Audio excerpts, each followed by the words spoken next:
أعوذ بالله من الشيطان الرجيم بسم الله الرحمن الرحيم أعوذ بالله من الشيطان الرجيم بسم الله الرحمن الرحيم الحمد لله رب العالمين الحمد لله رب العالمين الحمد لله الذي له الملك وله الحمد وهو على كل شيء قدير الحمد لله رب العالمين الحمد لله رب العالمين الحمد لله رب العالمين الحمد لله الذي له الملك وله الحمد وهو على كل شيء قدير الحمد لله رب العالمين الحمد لله رب العالمين الحمد لله رب العالمين الحمد لله له الملك وله الحمد وهو على كل شيء قدير balingol bal tentula bal jaylal tolnal kontongla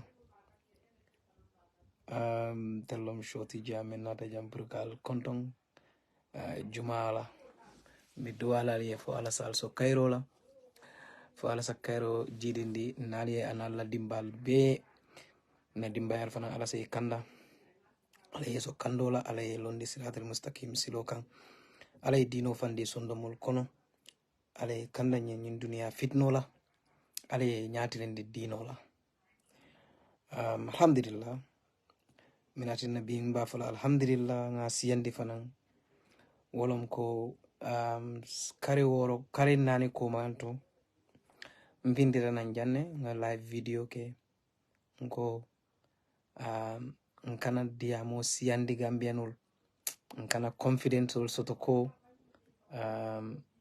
min keta Sainabou mbayti anala brother soul anala sister ngafo ko jang mfindira jang ngafo ko nga live video ke mi yalon ka video interesting ta bake o video momi ya share I think 99 people shared it that time ka jube 99 people shared it because I mix it with something else and I talk about Sainabou Mbye there that ko atasoron nano mota soron nano mansakunda ta soron nano anu nganna reasonable fole munatina mansakunda ta soron nano bari ha coming Gambia la rek mol findita mini yalon ko yang kajafi e ko ha sa inte fele mbe bukan nke Sainabou Mbye le fasa mbe nke Sainabou Mbye le fasa ngoy no amanke Sainabou Mbye fasade malwa karang malwa long bari nga procedure solje kata nyamen nga jojo la kumo kango moyle ay kuma kango min fo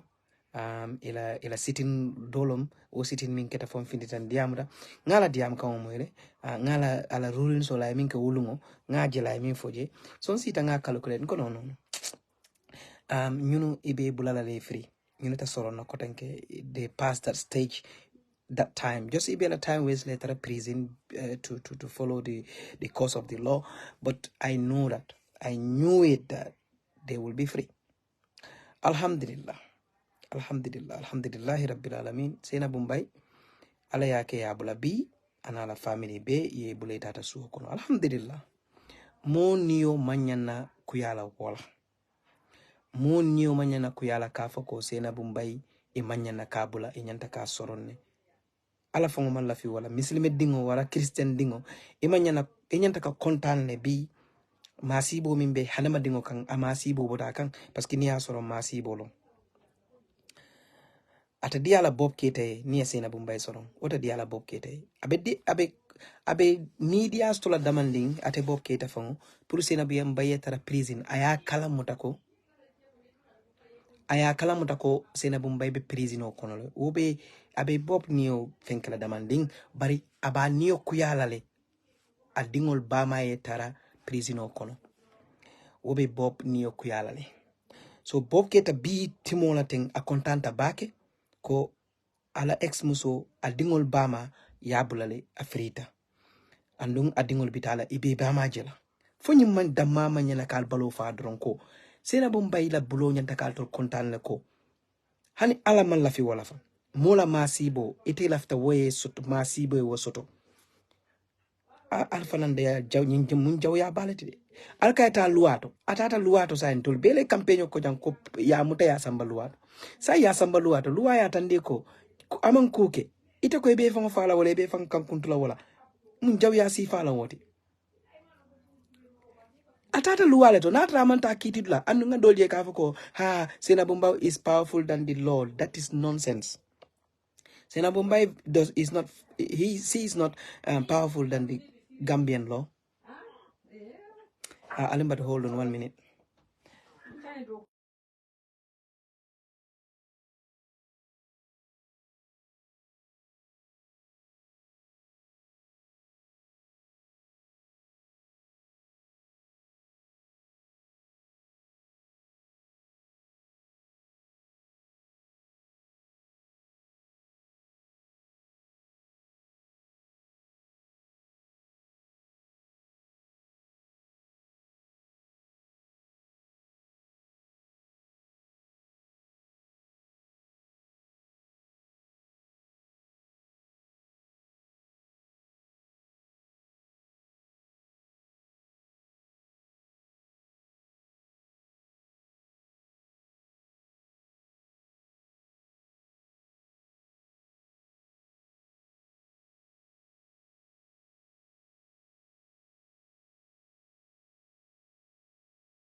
I'm not here. Déguma dara. Sol, okay, Sol. Wow, sorti naka. Nanga def na. Yeah, Maa ngi rek. Mara ko xama. Yeah, xama foo jëlee sa taatu di Mori Ba bi waaye man de ma ko wédi waat. Man ma mun ba Gis nga moo jëlee news. Dida. Xamal ma ja. Man the same word da nga use the word Sainabou Mbye will be acquitted and discharged. Definitely. And the same thing, maga mari de news bi ma gis acquitted and discharged. Man xalaatuma Sainabou Mbye sax la ko sama benn ma ne ko mané. Be fam benn boy ku use kuma wal bi te bum ko wax. Billahi wala soti ma ngi ne soti xama la mo wal ma na tay yow man nak Seeda Sweden ba ko laal xamul yow ki la mo xalaat. Seeda Sweden de. Negania on the story, whatever you have been said, it's just come like it's just the moment you be that tech, you are just opening the page. The time you be that page, you read through. Definitely. And the same word that you say now, Sainabou Mbye support Sainabou Mbye. Why hanga, so yeah. It's true, honestly, man lola jafade, man honestly, the man jafane key. Man, how much how many people that idea why you say it? Even you want to deliberate. After such life was other much dinner, someone sorry. I'm not or maybe he wants to or whatever. But definitely I'm really maybe the man not Sainabou Mbye. Sainabou Mbye legi nop nala. Halama yoni guru. Sol party bila yoni mu indi la guru. No. And the thing is you are the only person who said this. Musmali can work. Yeah. And 4 months down the line, that's 4 months. Malajama gave a video because why I saw this was 4 months down the line. Definitely, yeah. And the same word that you use, those are what they lole pronounce. They are acquitted and discharged. Hanga samala for hejna didn't buy Kena, honestly, come like Dembele or whatever. But the way you said all of them will be released, That's how it happened. So fingers are crossed. Suma gisee gaa ñu dellu waxta I'm surprised there nit yi luñ fundut seetaan ñii dañ am ñaari doom te ñaari doom yi jigéen lañ nekkuñ ay góor ay jigéen lañ te doom dafa mun papaam nit yi loolu lañ war a xam doom dafa mun papa su dee waxuma ne su dee Sainabou Mbye bëggut boobu du ko mus a seyal loolu xam naa loolu noonu jigéen su la bëggut rek bëggut la waaye su dee Sainabou Mbye bëgg na Bob Keita maa la wax ni billaay walaay gars yi dinañ delluwaati wax ma lu tax Sainabou Mbye dafa use xale yi xale yi suñ demee suñ moom dafa laa wax ne doo leen wax seen papa balaa moo topp yeneen jigéen yi man maa ngi nii fii du ma ñëw ñu delluwaati pour ngeen ñu famille bi ñu yóbbu xale yi nekk yéen ngeen am barke you know mun na moo convince xale yi lu ñu wax seen papa daf leen nopp papa dafa bëgg a doomaam xam nga nit ñi fii leen du calculer jigéen su la buggee dina la am very easy ñun góor yi we are very vulnerable ñun góor that's true waaw loolu moom dëgg la because am naa si experience well one thing laa bëgg I don't know because man don't you think now Sainabou Mbye's issue also there is a conspiracy ne like because man okay fine you've said it before but man lu ma foog mooy there is a conspiracy that when they probe into Bob's case, they could not find anything evident, or they have a knowledge of what the DNA would have said. They drag this thing up and bring up Sainabou, put tense down the situation in the country, and later prosecutor didn't come up with anything chargeable. At the end of the day, the magistrate do anything to do, of course, accurate discharge. No, that could be also. Maybe 𝒘𝒄𝒄𝒆𝒔 su nekkee online mun na moo call into elaborate on this ñoom 𝒘𝒄𝒄𝒆𝒔 ñoom how to call her again nene su nekkee online they can call in here 𝒘𝒄𝒄𝒆𝒔 niba online please call yedun nang line auto ñoom ñoo war a deliberate si lii because ñoom ñoo yóbbu Sainabou Mbye court they are the defendant you understand so ñoom ñoo ñu war a explainal ñoom seen evidence bi fan la em xam nga lii pour nit yi wax ne nit yi génn di wax ne code bi fair out Sainabou Mbye mu ngi nekk justice minister mu ngi nekk kii loolu fen la loolu duul la loolu du musa mun a am on na sax na Sainabou Mbye mu ngi amee affaire ak government bi au président bi loolu nekkul dëgga lu nekk dëgga mooy ne ñun dañ bëgg ñu yóbbu ko court yóbbu nañ ko court te court bi def nañ seen liggéey you know def nañ seen liggéey defense bi ñëw na defend na lu mu war a defend bi ñëw na yónnee na li fi naam bi witness ami yónnee na evidence ami ñu gis ne evidence bi is not sufficient to put these people on behind bars. Only words cannot put them behind bars. You have to have a solid evidence. Da nga war a am evidence boo xam ne mooy wone ni ñii they are murderers. No, bul faale Ramatulaay bàyyi ko. So man lu may wax mooy ne ñu bàyyi suñu xel torop ñun Gambien yi maa ngi gis ñeneen ñi te ñu ngi gën a mer loolu moom a génnee nii sax ñeneen ñu ngi mer lu tax ñu tëj waaye lii ñun ñëpp a si war a kontaan ne suñ government bi o suñ law courts bi def nañ justice because buñ fu bàyyiwutoon Bob ñu ngi wax ne justice amul buñ bàyyee Bob ñu ne justice am na so kii tamit ñu ne justice amul ñu Tom, Tom, the one asking if she's my girlfriend herself. Yeah. You know. So man lu ma bëgg nit understand mooy ne justice moo am nii dañu war a celebrate suñ justice bi because lii mun na moo dal ku nekk. So Sainabou Mbye yàlla def na tey ñu bàyyi ko dana ñun dañ war a just tànk suñ justice system bi ne wane nañu ne justice am na so ñu bàyyi tuumal yi nii ñu bàyyi ne Sainabou Mbye waruñ koo bàyyi lii nit ku bon rek a ko war a wax parce que su dee demuñ ko su dee police lañ amoon ñu bàyyi ko man sax dinaa génn ma wax leen lii is not right. Why them then court? Ñaata months they were going to like 5 months. You get them court. Could be in all doubts and stuff like that. You gain and you know wow, legally there is nothing we can prove. There's nothing we can. Because witnesses send words ki bosa mungi fale serekunda ki bosa mungi kaur. You don't know what is what. Understand? So I Yeah. don't see any conspiracy on this thing. Dama gis ne rek dañ def sen loi ñom kex su dee mu ngi online he can come out ñom ñoo yóbbu Sainabou Mbye court so ñom ñoo wara génn ñu wax nit ñi lan moo happen and why they went free. Well, like man accept nane like the court have done what they're supposed to do. Maybe the prosecution team didn't come up with enough evidence. Do you understand? To make sure that they will get these people, they will get them behind bars. But one thing, the prosecution team, but for us, the state is responsible for prosecuting this lady. So now, together there's a conspiracy between her and the state. Don't you know the state be no somehow play a game or try to be like because you know how things works. You know try in a way and enough evidence. Then the so law. Hanga yo sa imagination. Yange wa imaginal. Come like in the street side now, in the street side now, Momangi ni Jara Soma is here. And I've been just talking with some people here. You understand? It's more and many people has a bureau and all this stuff. So wow.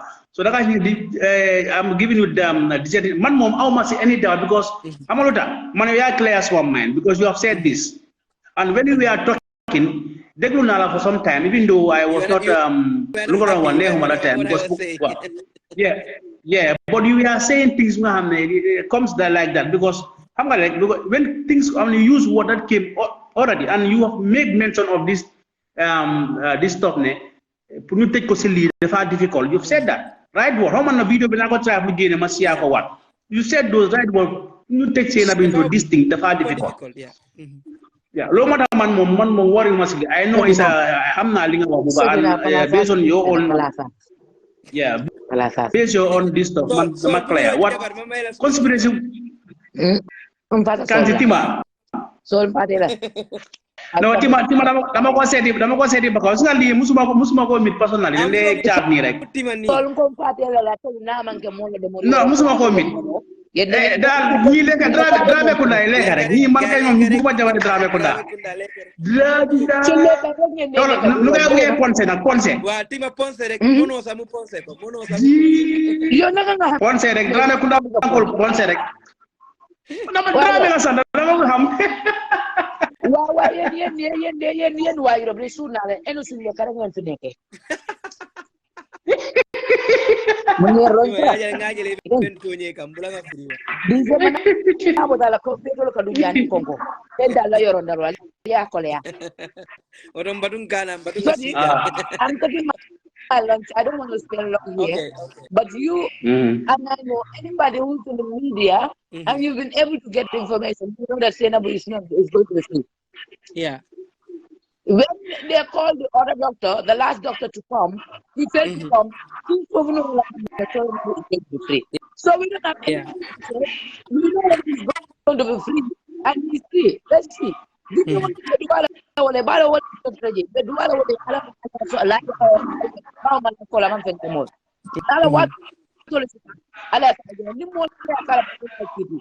but you and I know this guy is Doctor he refused. So that's it. But I don't have anything to say. I cannot say I'm speechless because I was expecting it. Yeah. But okay. So Tima Demna. Yeah. I'm not old stuff. But what I mean that's fine because I don't know if they don't want to blame Ken. Manda don't clear my conscience. When this comes, clear my conscience on this anyway. But I believe in the justice system. Even though sometimes they let them send loopholes here and there. Yeah, but this conspiracy that people are talking about, it might because when you made mention of her affair with the, I don't want to go back, but her affair with that lady, you know, it the far ring back. Man su fekkone keneen mo waxon di wax biya man lu nit ñi di gom la gom but thank God it came from you same person. I understand more so next like some of your videos I'm going to watch later so get mangi busy later I watch the videos especially when issues happen because at least I'm going to pick a lot of points out of it. Some of them might favor me or not favor me but I see the just that I'm going to what the truth. I understand understand what that thing alone could spark a conflict. Yeah, that's how, because somebody told me, okay, they only bring this girl onto the police, into the scene to lock her up. At least it turns the situation in the country, because Bob was getting too much of momentum, and it was taking somehow taking a political dimension. I understand. So the guys, there was a point so many people they were talking. So this is now taking a political dimension. And so a lot of these women feminists, people do these giants and all this stuff, they were 100% with the president. Some of them, when it comes to Bob issues, some of them they start deviating themselves with the president. I understand. So it could be a way why, okay, what don't we play a game in this? Because we have to shape our own political agenda here. So now let's accuse this lady of this stuff, and there's enough reason to ask to arrest 𝒂𝒄𝒄𝒏. Take over some time. Them court didn't produce enough evidence. Soon they went to the justice system. They will not see enough evidence. You know, like that is also another imagination. It's not a concrete thing. Why, Malajla? No, it's not concrete. Yeah. Yo, do you think government will use millions of dollars just to save the political tension? Do you think they will do that? They will put millions of dollars on Sainabou on this case. This case cost millions of dollars. Don't think it's a cheap one. Yeah. This is a high-profile case. It's a murder. Yeah, they won't do that. They won't do that. They won't do conspiracy. Okay, but I don't answer question before Moriba. Nobody know what? With the present government that we have, with the present leadership, senior guy contributes to save their political will, they will do it. Not on this case. They will do that, but not on this case. Okay, the issue of that the government will not spend it. What we see, from this right now, this man could go a length to do whatever to make sure the far safe political, because this guy is still having an ambition of 2026 president. Yeah, it's very clear. Wow. So Hamnane, before Casey, this boy was gaining a very big momentum. How young Hamne, like Bob could have come from this thing and straight be a very big political figure. Like I said, the same thing more than Usman Sonko. When this Adisar came, there is no evidence, and now he has gained. Senegalese now they are not supporting him. Yeah, that's so. Bob right now should get into any political movement or any movement where is going to get in popularity. Gambia be hamna, even a small child hamna. Man, the front Roma Somafia, see Martin. People we are running to go and see him. Some people pass me, Bob Kela, Bob Kela, they were running to go and see him. To get politics, mom. No. Why No, they got an advice call. They got an advice why Suvero see any political the port of wait. Yeah, that's true. That's it. So why you don't there? He knows that very well. So the only thing is just never the president. So after saying wow, just low, won't have the president. Boy Biden na kilip karab. So munna arms of the prosecutors, munna ko doc because they will not bring sufficient evidence to the court. You buy ko. Who knows whether Munenko compensate on that or whatever? Lori possibility. I don't have hypothesis. Like us, Mbadingol, incoming for Jawolonko, Nene Fintitarian, na video that are 4 months ago. Nko moleko ebe Bob Keta la muso ala ex muso amanka la muso tikotenke ala ex muso ibina bulala and iba bulala minna iba charge obele dindila ita fella la kan ita soronna ita femfana la kan mi alanko wole be kala kutimi alanko coming kodo aba jola wala fenko bi wole keta wolungo kabrimbe woke kanu mo jamana ta finti ka fonyoko nteke Sainabou mbayle fasa sañ mbota Bob Keita kanne sañ inka Sainabou mbayle fasa minana ntebe finlante wolon no nyaadi la ngoko fenne tije nyamam penje mi ya nyabo kaje ko be Sainabou mbay talale ya soron man penje fentije because man hani fenne fangoje mi yata ni ko da soron non nata sarto landi ko nyinni wala ba tineta Sainabou mbay soron mole kolke ningo fo ko nyono wo bom possible no kamin fo ta possible la no ba soron na la bay fos bari bi alhamdulillah ka fo kon kangolo ta bari mi am fintindi fango bake ngam molje be postol ke kan ngam modol je ibe video da kan e contanta ka modol neng ka fo communica fo na sister mbe dani la yalong like tonyalom ibe Facebook le nganyo kanu bake nite Fatumata nganyo kanu anduna ko dunuta nyoe bake nkadiamu du nkadiamu santo nkadiamu wado wade bari ninyin kursi fal keta ikaka ke koti mi yalon ko pour que modol jusol kandindi kotenke nyimmu kulati mi yalon ko alala kolom mola kunten mlafta ye fongo ke coming comme ye fanke coming fatum bayla fenkoto position oto ni yatara nun yete fatumata la dingo tanu ya fa tilimbali akono afata tilimbali akono inata atandi ko afata mini bulo kono wollom nyinti kali ni soti ning sol ning alman tankalala de bara afata nyille bulo kono sai inata soti ning sol samba kitio nata jakode hani de soti ning sol man nyinke mistake wala keta accident wala keta fanma da ngame ita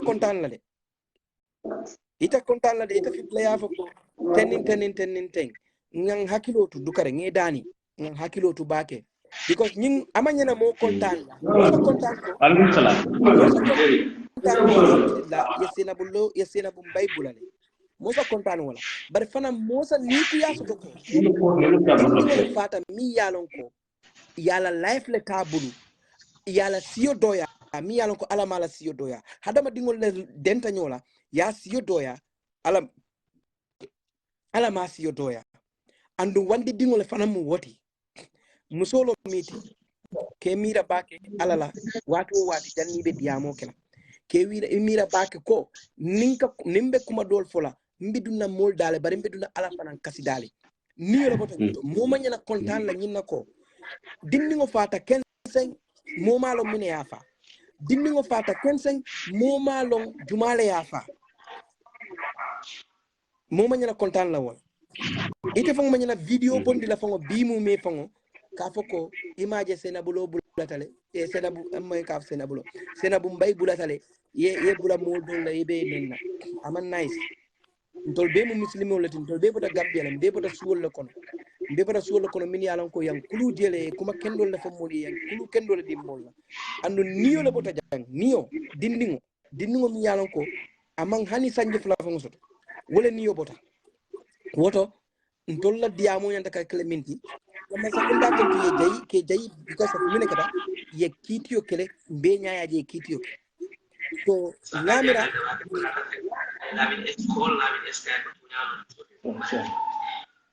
sorry no I was trying to get the video. I got it. say to you, no, I will not say I've got it now. Lamin Sane, I don't know what you are contacting your sortie by saying that she will be free.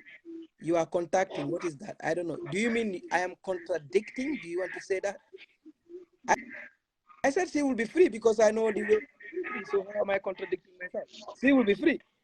And then she is free right now. So I don't know what you want to say, Lamin Sane. Lamin Sane, Alin kana kuolta kake kominko like na Bob Keita la fasa ñunu dingole ba ñunu tema Bob Keita ning Sainabou Mbye mote fatande la nyola no amam possible hani Bob Keita lafta ni Sainabou Mbye fata nyola ata possible la no it's never gonna possible family le pi di dunia jang ni fata tata kotenke family la metiji feta ma wolomba so alton le bal fongol batande la dolbe wuru la jang sini samo Sainabou Mbye ning Bob Keita na munu nyoka e ke muso ning ket ibe mena no la foni imalu tay fongo fe parce que be malulal mune be malundila iye diamo min sefe ye kuma kongol min fo bi wol mol ika fo minite mo ika min fasa wona ta murunta ngamo jamaji jang ye kuma jamal fo Adama Baroye e murunta Adama Baroya ngamo jamaji ye kuma jamal fo Adama Baroye jam bi be murunta Adama Baroya bi wala ni Adama Baro ke do ngamo ye min an ko ka Adama Baro nenne kadri somanda fo suto bi wala ko ka Adama Baro hako danile ye min be fama wuliyalo ngo be janne so there's exceptional ko Bob Keita ning Sainabou Mbye ita murna no nyoka you cannot say that, you cannot guarantee that dingo la be ñu tema anu dingo min be tema is a very important dingo mi an ko alaya important di bake alaya important di bakel wolom dingo minti wolom dimmuso ti andu ala ko nin keta ta fa dimmuso so to min yala ka ta fa kilim fula saba ala ko ni la fata ala alajana wodi muso ilondi silola ya jube ibita arajana ala ko mbe so la arajanola so sa mine batin na bobbo so la ani Sainabou Mbye mburu mo ye dingol tay ye samba alquran karambo ye karandi ye ga muso dum ken ngaje bob keta la musul bafala astaghfirullah ala sister sul bafala astaghfirullah ala friend sul bafala astaghfirullah ngalo nako alfa fala astaghfirullah but as a possible no so mbe mol dani la min yalon ko albe nyin ko tala albal mol nenna la kotenke albe mol tala koten albe mol niyo ken la koten ala stop nyin kulo mi yalon ko mota stop la no justice leketa Sainabou Mbye bi ya bulale so nga ala tentu nga annabi tentu kairo mi yalon ko wala be sabatile itema so mi bob ning Sainabou Mbye mo alin be yanda bondi tema bawo bob tala ye bob soron ya bula Sainabou Mbye ya soron damandin ko ya fanan bula alin to be ke kadama dingoti nganda bondi tema musonin kelom nyinti itolle nyoje da ko nyola e dim fula soto oto alin kana ke moti min yala ko wollo bakele tinyalati iteni bob man dem fen ni Sainabou man dem fenna iba fula bob ni Sainabou alama ineta murna nyoka italan jumati ito fetalam bob keta fetalam bob keta ika fo wota kelano fetalam bob keta you are not bob keta bob and Sainabou are the issue here la min sana bob ni Sainabou man ke issue tija what is the issue if bob and Sainabou is not the issue what is the issue then the issue here is bob and Sainabou they are the one who created all these hula balloons you are into something you don't even know yalon Gambia no nyino na problem on nkan dabula kuto fo mang ideas to binto ntol just nka kala rek nga bob kamela doro mbatu nga Sainabou hate jama nga ko la nyama jama fo man Sainabou Mbye han daman dingi inena na man contract soto bar ni wole Sainabou Mbye fo bi abe tenne ise dingo wuli ya di gal andi man Sainabou Mbye alright sorry you know kuma ngol fengela I know some of you fan the fans all them so maybe they want you to talk more but the most important thing come ika mu for daga is very important mole hakilo tuje because like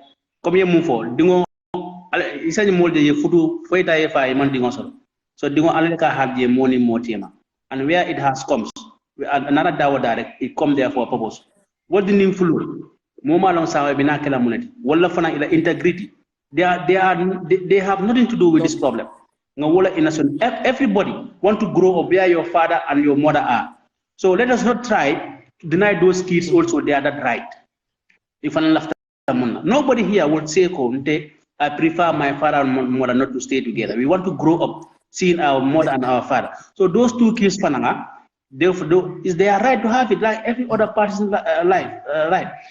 I witnessed a scene where a wife shoot a wood came a stamp and I stamp to kill this the husband. After they have four or three kids at that time. Later they came back and even after that they have kids together. You understand? So at the end, in fact, I think the wife passed away in front of the man. You understand? So yeah, Bob and this guy have not reached into that problem. Another stuff, and nobody should rule out that they should come together. If you are saying that astaghfirullah, whatever, think of those two child. If there was no kid, like you say, okay, one could think of that. Mumbe Bob son no mokono, Mumbala heart kono. Nobody knows what is in Sainabou's heart. Nobody knows. Do you understand? What did you want for now? Sakatwa musol them. It's very important. It's very important, and people leave that. Is there? In fact, that part is their private life. What the Gambian people or what we want to see.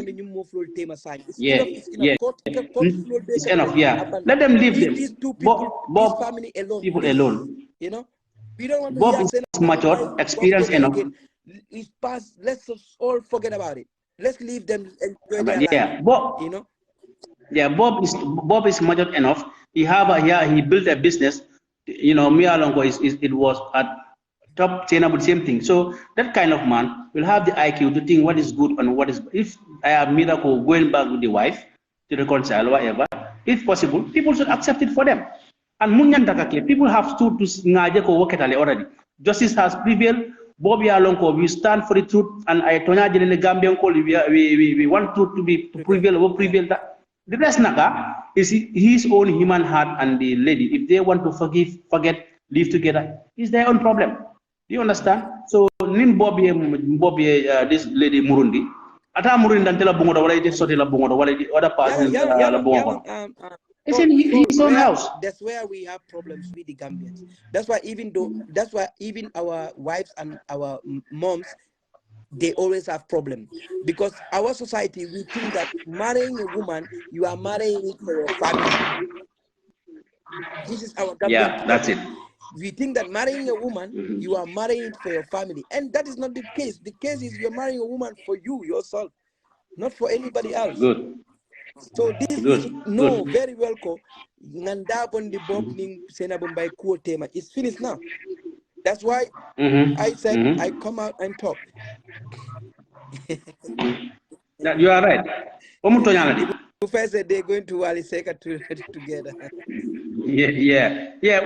For more boy in our tema, because at the end of the day, didn't want for another future, and they are right to live under a shelter of their parents. That also is there.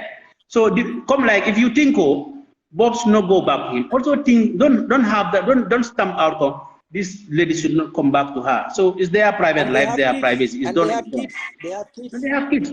Yeah. It a miro munsodoko. Bob manyana muro na musuningoka.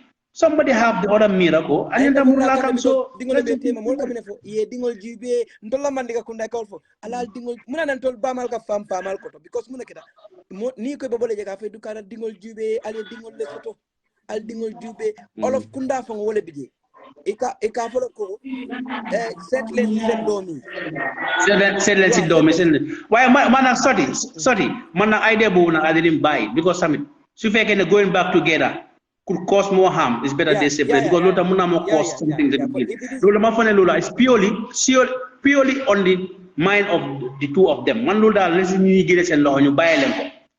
Yeah, because you could advise a model for whatever harm you get for it. You could advise model. So I just now Ramadullah buguta degalu ak Sainabou Mbye ñu delu wat mom buguta degalu man ana deglo suñu serigne bu waxone da ko nopp suñu serigne mu nekk Sénégal non koku dem ci prison mu ne ko dama la bokk koku mu ngi am ka bu bari ci bopam koku mom talut koku mom manako c'est amé Cissé c'est amé Cissé am ci bopam lolu ëpp na léegi lolu mo gëna ëpp bu Sainabou Mbye so you know we all surrender come nga fo ñame rek like sorry you doing a very great job. Yeah, I understand. And people listen to you. Thank you. People listen to you so much. So we belong to the same group, the same party, whatever. But analysis sometimes I even thought you are even against us. But later when I rewatch your video, I see the points that you're trying to raise. Do you understand? So you might have distractors or whatever. Even me, sometimes to tell you the truth. But at the end of the day, you cannot hear what you like always. Even some of us who believe in the Quran or anywhere, sometimes you hear what the Quran says, you might not even favor, you would have to accept because this is the truth. You understand? You speak your mind over. Today you are vindicated. 4 months down the line, you are vindicated. You understand? You can raise anywhere. And you are the only person who said this. And even say the trio will be acquitted. And this is what has happened. Definitely. You see, we are saying it with truth. Mo kilin se tununje fula yuga sorry la foko itol mo sabol be saya fele kilin tulaje but alay na te koyni all of them has gone. So this will tell you that you are talking not based on partisan or not based on anything, not based on ethnic or whatever. You are saying it as the truth as it is, and this is the way you think, and alay be fansa can 90% of what you are saying. Thank you. So just continue on that trail. You know, whatever you see, because not everybody, but alama molbe harje ko molbe se lemoyla, you know. Yeah. So if you are that type of person, like you always try to stick with the truth. When it comes to politics, it's not political game. When it comes to other things we do, when it comes to talking about the nation, stand with the truth. Today, Alaye vindicated because 90% of UDP, they hate this lady because of what she did. We politicize it. But and you are very vocal in the party, but you stood and said the Yeah, truth. definitely. Be do not sign whatever you say. People will listen and they be happy to the work, Definitely. you know. Yeah. So Thank you. on that note, I want to Thank leave you. you. I have some other Lovely, things man. to take Thank you care of so here. much, Sol. Thank Thank you. you. Sorry, Moriba. Ndemu mori baldi de. Manke sisla jada mati. Yeah. All right. Thank you so much. Thank you. Sisla jada ma. Ya jere manke tati de. Ndemu mori baldi. Nami fodro aka kere. Ndemu mori baldi. Musol alna ya jibero kale. Nga lafta karo kale. Listi karo, ha? Alna nga listi karo kale. Nalafa kemina de kale nga listi karo kale. Nga ke kendo nyinale ale ke kendo sot. To go away from this topic, mbegameno dan la min rek. Alnganda bondi wandi futuol tema sany. Bawo futuo bantale bari dingol le binyunu tema. Ka foko bob te adiata bob yew, akuyata bob yew, adiata Sainabou yew, akuyata Sainabou yew, by force anim bob connection osotola. Adiata bob bama yo akuyata Sainabou Mbye bama yo by force bob keta ni Sainabou Mbye ibe nyojelal ibe connection osotolal ibe diamulale adiata ete lamin saneba akuyata ete lamin saneba adiata soti jameba akuyata soti jameba bob keta ni Sainabou Mbye by force ibe dingo sotolal ibe link sotolal by force ibe connection sotolal by force ibe diamula nyoyel adiata akuyata ibe diamula nyoyel alale wo sabu alale woke ite mo woke nte mo woke ite mo no alale male wo no nte mo wo no alale male wo no nsa minke no da ma dron nganda bondi tema sañ akanyan tale sañ nganda bondi nyum mo flol tema ngabula yelata ngalo no mol kamin fo dingo nyim fata si is innocent the boy was innocent bari ntol natol be nka imagination ole na fe dron apo itolle ya fa nta fon do ya fa janne nga imagination on nafe bari man evidence photo nganna smartness la nafe ka ko mineta possible la no minebe possible la no mol ya ko okay ni they made a connection and this connection can lead to how the boy died and Sainabou Mbye came out and made a video explaining or not a video audio somebody recorded her she was talking to somebody explaining how the baby died that only is the evidence of somebody, some foul play went wrong. But still now, there is no evidence. But the audio, the voice, the voice of Sainabou Mbye on that audio clearly shows that there is a foul play. But there is no foul play. This is an accident and it's an accident. Let's accept it and let this lady to enjoy her life. Nita sila sistalom. Itala je ka fuko nyanta ka sorone de hani. Nila sistalom ina bota bakilin ata dia bibe kontan la bibe ibe kajo faraja ko komin kabrin bob keta bama be dongola kabri bob keta bama kabri bob keta bula bi defna be dongo kala the same Sainabou Mbye bama kontan bi alnge la kontan o mu befe mun jusu jalo nyinte mun jaw yalo nyinte Gambia alnga nyin jaw yalo nga kola soto ja min ketan na vice president Faransi Bangkok. Amadou Baye Foss. Sorry, Mija rek ibe nyari. okay. Alila blue. Ibe kukela la dot. Non del ngatrale yalon kon del ngamenke in the history of football mon apa motaka Oh, kele alkanatan bitangol lale. Andun kana moro kan wala futu. Nyine ba nafa mo I was supporting Morocco. I was supporting Morocco. Okay. Left on Morocco win. Okay. That's good. Yeah. Media will be interested in back. The after Sainabou bula lumen what a beautiful, you know. Atambital. Yalong sometimes alaka call kele, you know, purka mol karande. Aka mol karande mele yalong ko they are watching from a distance. This is not about Sainabou damampuru ay karang. Until baby wole kono, you know. Until commentators will be karang. Until baby wole kono. So ala you know yalong last time coming live Facebook let suratul Yusuf niya karandrong so inyanta ka nying ni la ñing case inyanta ka kujamale understand je hani mo ma foye so sena batata loi so loi sometimes aka flexible you know so aka flexible so they can see all this angle so they know to nyale is very important but alonko they know nying ala family long 3 people really alonko their life is going in vain probably for a simple mistake of hani tawole fomu hani silolo you can call it anything but in loi bula that's okay, let's move on.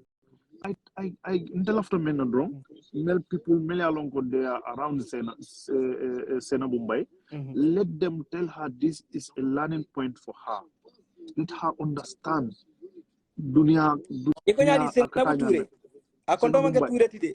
Mbye long day. Ibe se Ture total. Ibe se Ture total. Sainabou Mbye.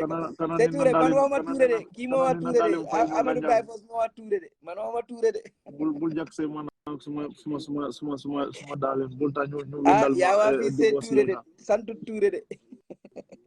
So my fight was for Bob to get justice. And I was not supporting even live Facebook. I was not supporting Bob because I think he is innocent. I was only supporting him because I thought he is not treated fairly. Fairly, yeah. You can understand. But Kabri Kotea fine is innocent. I am happy. So Ning Kote Nindo Fanam fine innocent. That's it. Let's move on. Yeah. So let's move on. So ngaji bedroom na No, but don't let you come back and foul play lom. Ha man sakunda Sainabou Mbye. Yeah, femfeni mutaje. When Kabri Bopula family was happy, angry. No, they were not happy. So maybe some Sainabou friends or another family they thought they are not fair. So justice is all about that. Justice buga mo be febo. Na modo febo modol gavole is not fair. Na ete febo yafoko is fair. So Bob ye DNA approve ko adinte. But that does not mean ko rape. Yalon. So modol aje wonyamole. Okay, until be aje ko okay, justice is fair and all this. But there are people mele along ko they don't feel this. Ila muzoko e Ture bondi je dukare. Ako aba suffering Sainabou dama. No, but we are coming to rename you, and put. No, Sainabou Mbye from mba konton fol nga ke Ture sai. So Nyingaya, I guess this is a learning point. Let them forgive each other, and Bob, let them forgive each other. They have kids. They must forgive each other. Yeah. So let them take this as a learning point. Let them heal each other. So it only because they have something to explain to their kids. And if they did not forgive each other, that story is going to be biased for the kids. You understand? So let them just come together as a family to forgive each other. Brought up, because they cannot hate each other. No. This is not going to happen. No. Because they share something that is going to connect them. Definitely. That is the kids. So forgive. Let us not put our mouth there. Let us not put our mouth there. Let us not dictate them. Let us not make them to hate each other. This is let us just take it as a mistake. These people are family. As a Satan, wala tena nibe kukundin kela dron. Isi aladana Satan bayi bala kuwajina. Ndani modi am tanyum kuwal kono from the beginning. Imarili alone sainte imarili benjibe kamkoyko. Let us all make every effort. Mata justice yejil move flow bebula. You see. Devant le boutique là-bas. Non, là. Oui, ici c'est bon. Ouais, ici c'est bon. Merci. C'est tu parler pas français, c'est parler anglais. Parler anglais, ce n'est pas parler français, n'est pas bon. C'est combien? C'est 30. N'est pas bon. Ouais. N'est pas bon. Sorry. Yes. N'est pas bon pour aller français sur la télé. N'est pas bon. Yo prata svenska, you know. Ay, du kan inte prata svenska. Assalamu alaikum, buba sise kundanko, idaba mala yawe. Yani mambo chudo mo. Merci. Sorry, yo ko dole ni Amaru. Bonjour. Bob. Nka yabre mambo chudo mo la ba. Minali ala, you know, buwa. Yes, minali, you know. More le jo. Sise Magazine. Sorry, allo ke jabe na malo ko yembe la ko. Ay Sainabou Mbye bulale ha. Ala family yes. Oh. Kabo. Suñu président bi nga ne da nga joxe sa place. Okay. Ifong fonko ba Amadou. Ifong pause ba. Ke na mol advert you know. So yalon. So Muna nyindi. Fonga haftano di la yemol advert. No nyanda ka afternoon na fe nyinang. Afternoon na fe. Awon len la vendi ne ke. Ko len la na isine. Yes, al kodo bondala haftano sam basanyol bi ay. Yes ma. Gasinyar fo gasinyar lo ma fo gagni ner lo ma. No, this is Bawa. Bawla, Yes. okay. Bawa. After nyima karanye yana fe nyina. Sorry, wala ni case ni kundu. No case you have bangle because they have no like sufficient evidence and stuff like that, and they will they will not continue with the case, and they discharge and they drop all the charges and discharge Sainabou Mbye. Here is a don Louis Sangwe. Okay. Yeah. Yeah. That is the case. Amadou. Okay, bye-bye. Ila fungudo nada, no problem. No kana nyini bado.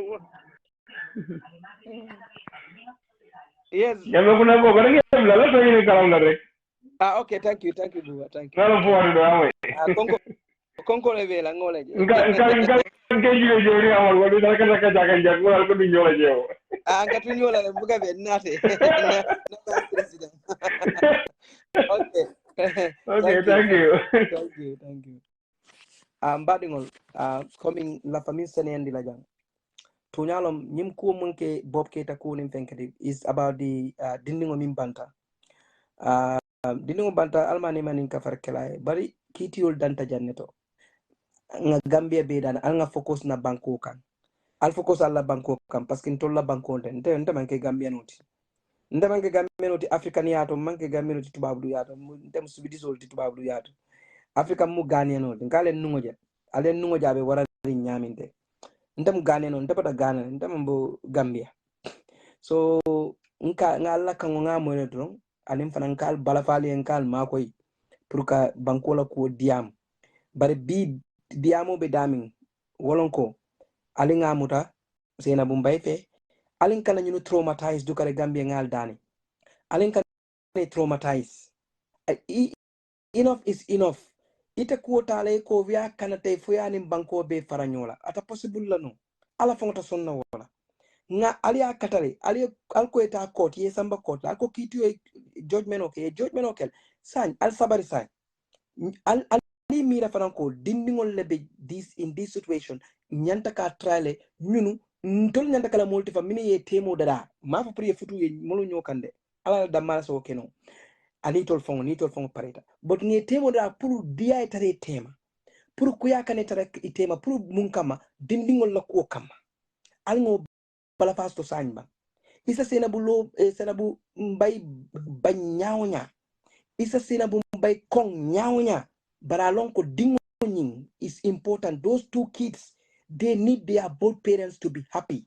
They need to see that they are both ite be Sainabou Mbye bi yabula iba comparing iba kumol formama woni ku ya madama aba sambala suko no aya dia dingol la ta happy la ye bama be kumbola mino molle ben niyo ku yakan niyo ku andi kam Facebook oto molle ben niyo ku andi kan TikTok oto jumalo walti Gambia dingol tol Gambia dingol fong woto ngal dani alinga space di ñun la bang say enough is enough. Let us give them space. Let us give them space. It's not our problem anymore.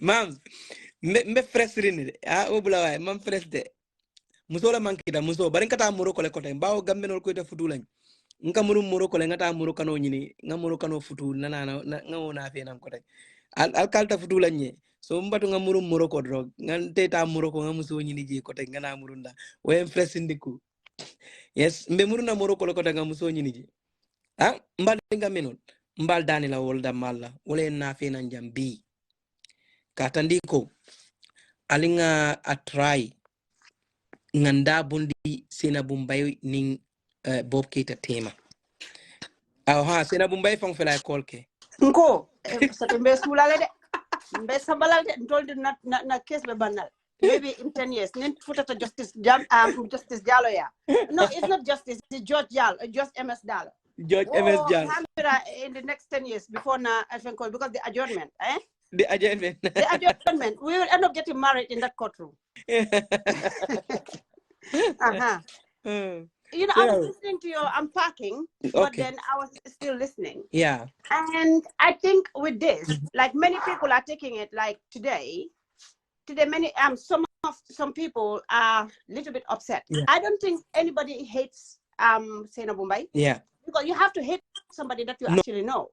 Oh, very well. Yeah. We don't share the same family. We don't share the same friends. We don't have the same kind of interest. We don't even live me personally. I've never seen her. I've never, spoken to her on the phone. I have absolutely my entire life, I've never dealt with her. So how can I just wake up one day and hate this woman? Hate her for nothing. Yeah. We just use the hate because what we do hate is that what happens action, is what we hate. Action, yeah. Yes, is what we hate. We don't hate the individual. We hate what happened. What happened to Bob? What happened to baby Muhammad? Yeah. What happened to their children that are alive? What happened to Bob? And actually, what even happened to Sainabou's sister? And what is even happening to Sainabou and the two children? We hate what happened even to her. We don't want to see Sainabou Mbye or any person in the Gambia to be in this kind of situation. Definitely. But there is something that's the reason why everybody is so upset. It's because Sainabou Mbye is the one that created all of this. So when we talk about the issues, people take it as it is hate. We don't hate her. We don't even know her. If I am going to hate, I'm going to hate somebody that do something to me. Maybe the actions is what I will hate, but not the individual. Yeah, who want to see you are making sense. It's like people telling me, Shorty, you hate Adama Barrow so much. I don't hate Adama Barrow. I don't even know Adama Barrow, but I hate the movement, the way he's governing my country. Hold on, Motsala. Look, your opinion cannot represent mine. I normally will not address people when they are writing because I have my opinion and people have their opinions about my opinion. So I understand that. So I will generally not. But you cannot sit where you sit down and tell me what I do because I know who I am. Go out and come in again. I am not scared to write my opinion. I'm not scared to voice out my opinion. So you cannot your views cannot represent mine. So if you think I hate Sainabou Mbye, that is your right to think that way because I have different thoughts for Sainabou Mbye. So what I am saying is, like, around the world, around Gambia is only one country in hundreds of countries, right? Gambia is one country in one continent. Gambia is not the only country that have court of law. Gambia is not the only country where a child was locked in a car. We have seen how other countries dealt with situations that this kind of similar situations. So when we are talking, it's not because we are talking out of ignorance. It's because we have seen other countries. So when the justice system in the Gambia, for me, what I am angry about is not whether Sainabou Mbye stays in, Mile 2, didn't stay in Mile 2. It's none of my business. I don't feed her. I don't clothe her. I don't, what for her staying in Mile 2, it doesn't help you with me in any way. Definitely. Does it affect my life? No. No. Do you understand? My views, does it affect her life? I don't think so. I don't think she even knows me. But what we are saying is a child died. A man was locked up who lost part of his life. This is what we are upset about. And I am not scared to say my opinion, and I will view my opinion. Sometimes I'm wrong. Yeah. And when I'm wrong, I will get up and apologize. And I said, look, I thought, you know, I said this, or I thought about this like in this way, but now I realize it's not correct, right? But what we are saying is the justice system, make it acceptable. Make it acceptable, because when a life is lost, the state must send a clear message to say that it is not acceptable, and it cannot be acceptable, because when you do it, when another person is out there to do it, this is exactly what is going to happen. That is respecting the rights of children. That is making sure that children are vulnerable. They have to be protected. Somebody is responsible for that child dying. Somebody is responsible. I know that God is the one that will, you know, create life and take life. But in this callous way, you know, somebody is responsible for that. And the fact that the child didn't have no answers, the fact that the child, you know, I don't think his dignity was maintained from the hospital, from the narration. No, Mo Salah, I will not block you. I don't block people, Mo Salah. I don't block people. I'll not block you. But if you want to debate, nobody is going to block you. Just if you want to debate with my wife, you can just so call this in. is what we are upset about. We're upset that a life is lost. Yeah. And an innocent child is child's life, you know, got cut short. So what is hate about that? What is it about the child cannot answer for himself? No, the child don't have no people. Yes, the child don't have nobody that is going to represent this child. The state, even the child's mom, his family. Where is the father's family to come and stand for this kid? Yeah. Because the child can't stand for himself. But the child have no father. That's what okay. Of course, that's you know, and who is responsible for that? That's what the court said. The court said the child have no father. But that is up to the, you know, that's up to the family and up to the, you know, we have seen people who will not know their fathers and they will reconnect in life and stuff. This child don't have that opportunity because he's gone. This is what people are talking about. Whereas the child don't have nobody to represent the child, to fight for the child, like how Sainabou have all these lawyers. This child didn't have no lawyer. That is why the taxpayers are the ones who fund the state. Our taxpayers pay for the state represent us, represent the child. So when we say this, we have another caller here. The Gambia's darkest boy. In the phone is 𝒕𝒉𝒊𝒔. No, you see this 𝒕𝒉𝒊𝒔, me and you, we are coming war, me and you live. We are coming to do war. You see, he was in my inbox. I know I just have to ignore 𝒕𝒉𝒊𝒔. He attacked you so much. Why No. 𝒕𝒉𝒊𝒔. He was in my life, in my, you know, really what timeline to take. Ignore 𝒕𝒉𝒊𝒔, don't you know this is my wife? What are you doing? This 𝒕𝒉𝒊𝒔, please. Leave me and 𝒕𝒉𝒊𝒔. 𝒕𝒉𝒊𝒔. I don't know. 𝒕𝒉𝒊𝒔 man la ragal mota. Suma se bisa ak mom tasna. Yang say 𝒕𝒉𝒊𝒔 tamit. Yo bari nga jëkkër Adama Barrow nak ben tay sen dede koku suñ sé off and on la off and on. Koku dysfunctional relationship lañ am, so off and on. Yeah. Adama Barrow tamit. Well, 𝒕𝒉𝒊𝒔 is, I don't think 𝒕𝒉𝒊𝒔 is 𝒕𝒉𝒊𝒔, I will let you down because we are not hearing you. 𝒕𝒉𝒊𝒔, you can call back. Say like say comme lu ñoy wax moy ne lu may wax fi moy ne dal ñu bay affaire parce que sport bi jéxal nako wax bi dañ ko wara dañ légui dafa wara dañ. Oh please, I don't think even Gambians are, look, go to social media, how many people are talking? I don't think many people are talking at all. People are not interested. We are tired. We're emotionally exhausted about this case. To me, you know, I just wanted to put it out. Kabunka John Barabosa, the court said the child have no father. Where were you?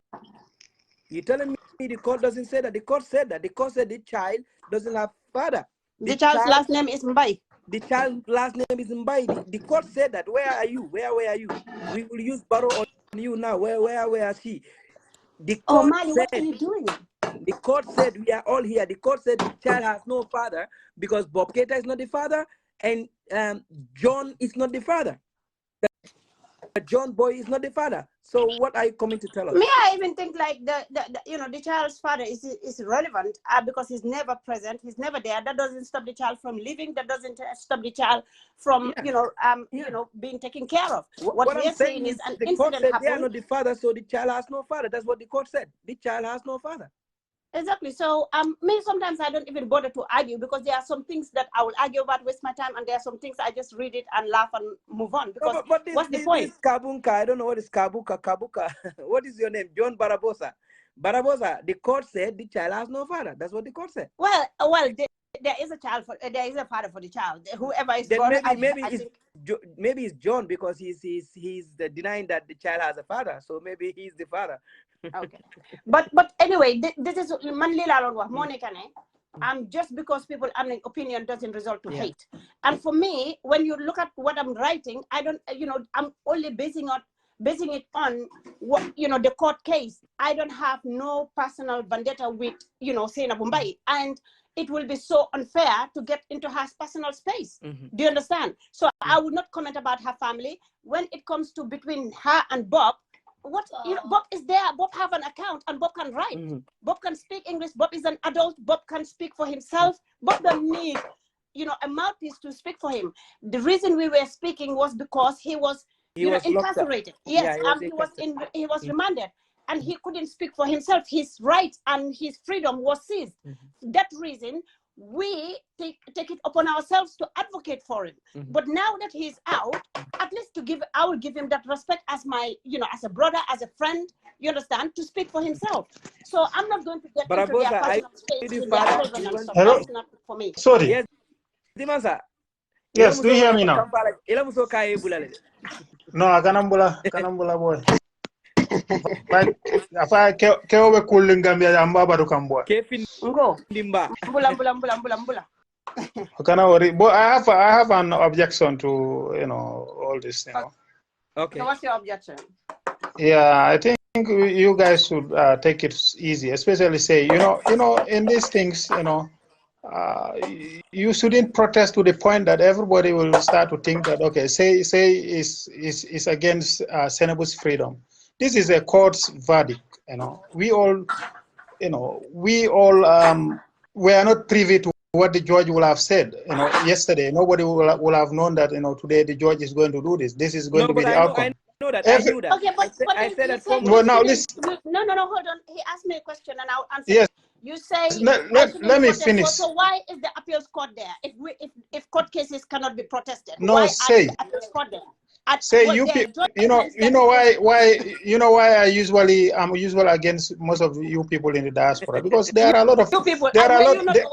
Yeah, I know that. Now listen. You were in the border at Mexico. Now listen. Let me tell you, Shorty. Shorty going to Mexico. I was. The Americans don't allow you to get it. Okay, now listen. Okay, whatever the case might be, let's be serious. Now, in the West, you people are, if you people talk. Okay. Hey, Sisla, now them take the fella. If you people talk. If you people talk. I leave the answer. Hey, boy, say ndanga Sisla bay. Wala na abukala profile, abukala natalo kala fenkot.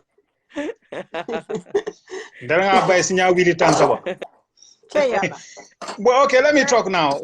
Let's go to the subject. Yeah. Yes, you people, if you talk, you like a layman who has never been even to. Stop saying you people. Stop saying. Okay, now, okay. Some people in the diaspora, if they talk, they will. Just go after me. No, I'm not going after you. Yeah. Okay, say and the others. If they talk, they will insinuate that there is no crime happening where they are. Are you guys into activism where you people are in the UK? Say. For example, are you into activism? But there must be a cause for me. I am. We've seen here when George Floyd was dead. We did. I didn't even step in America, but I was here on the street protesting.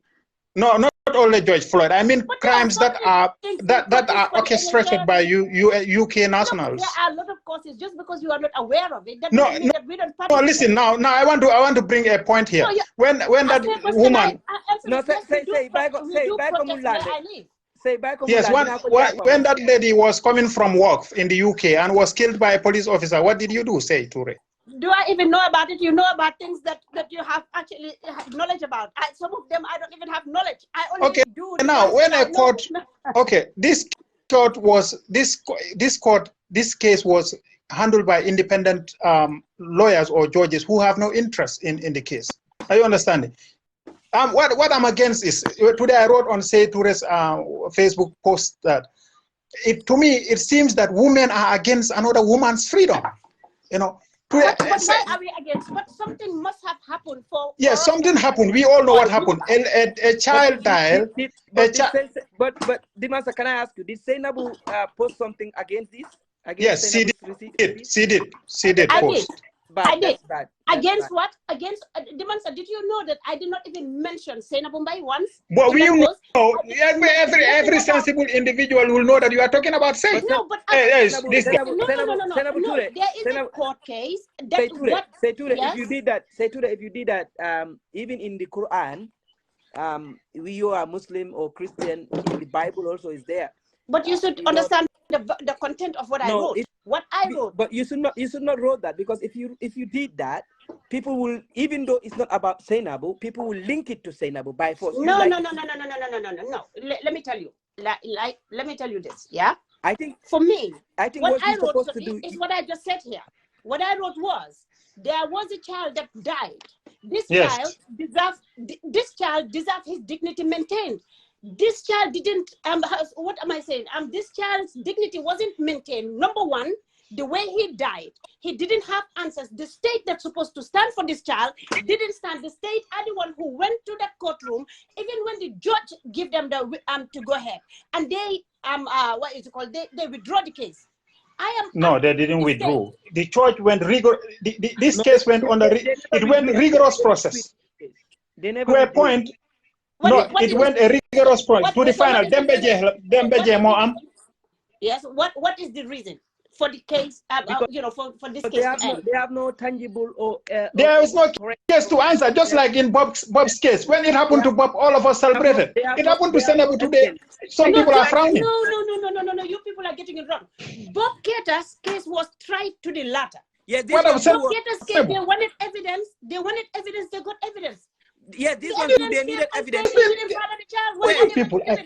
No, Sainabou. Say to the listen.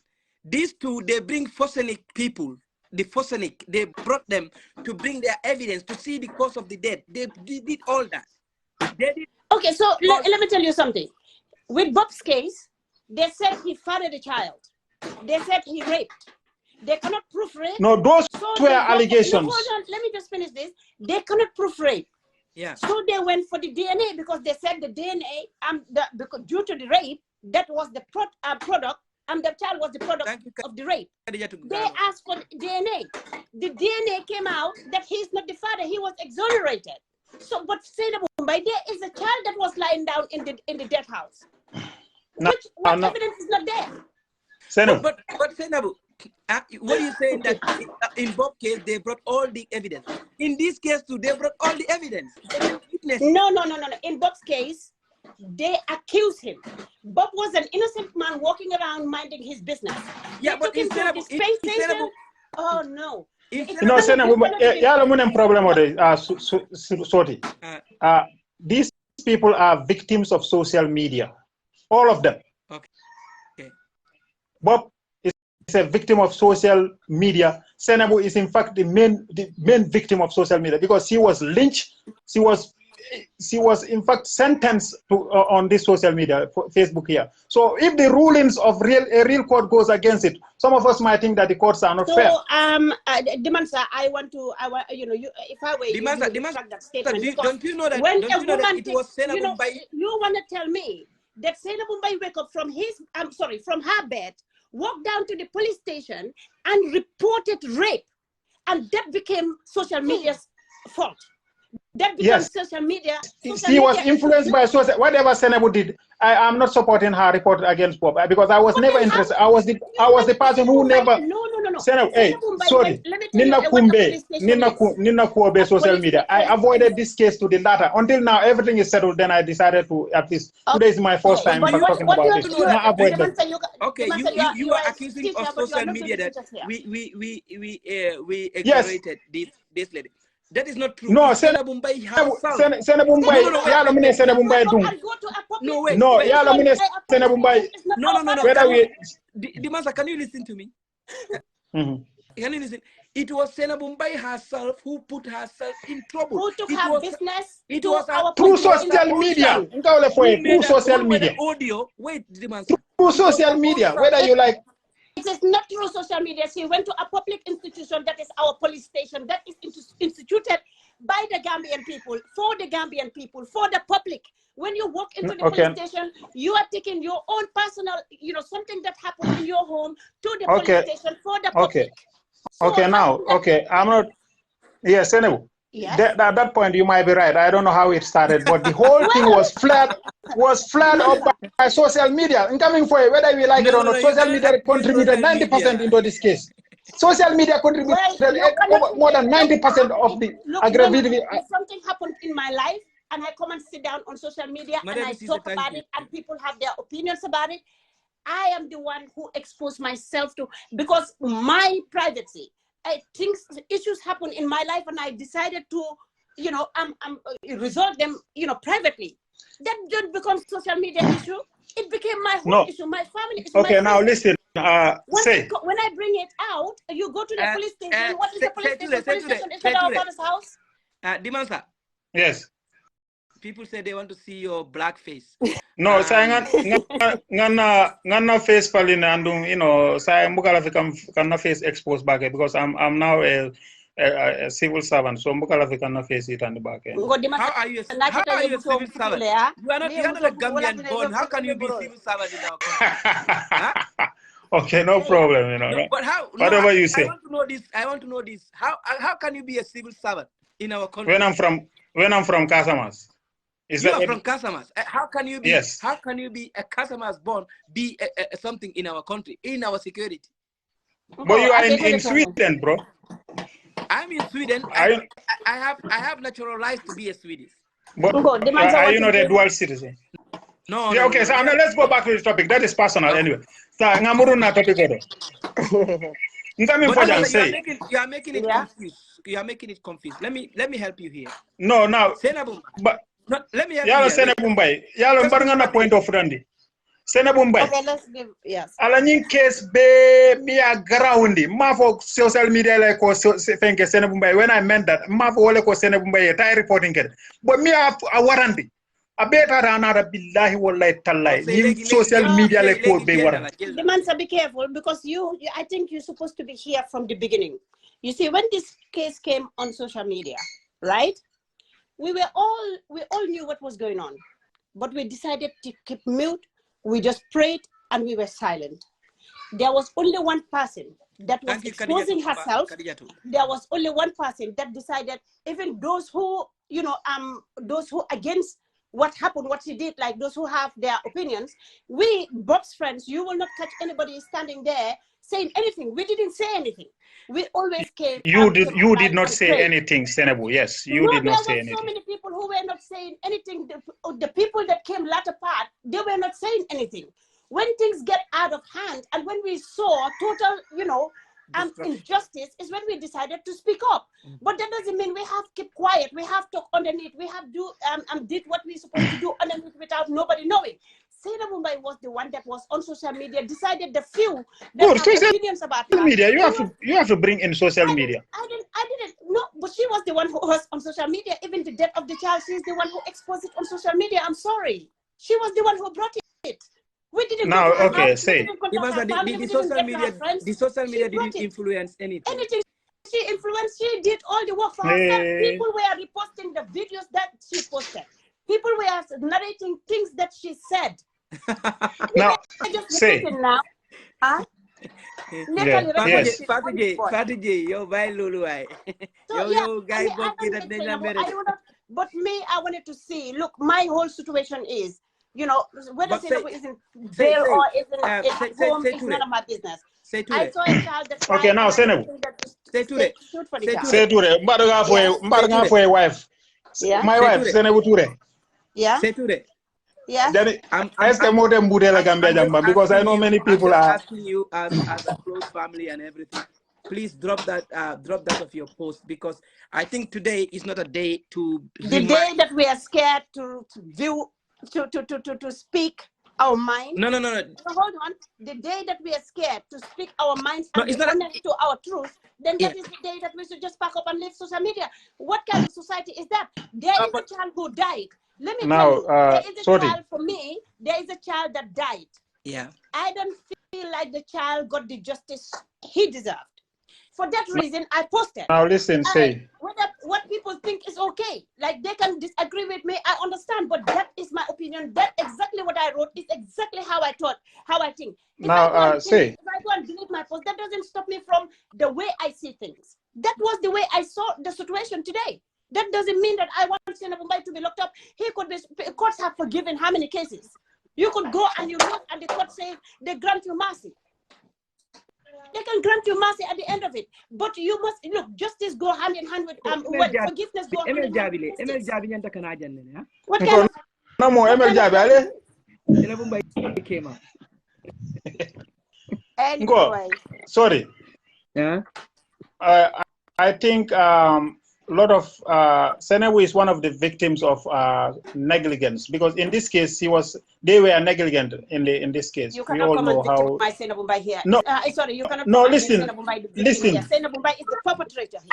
That's exactly the truth, and that is listen. What yes, nobody is exonerating Sainabou of her responsibility. Here to ask saying the social media victimized social media. What have social media did to Sainabou? Social media only repeated what Sainabou Mbye said in the police station. He said, no, social media vilified everyone. Listen, I'm even tired. No, don't be tired, my darling. My darling, don't be tired. I'm so tired. I don't even know the heat, the street. I'm tired. And then maybe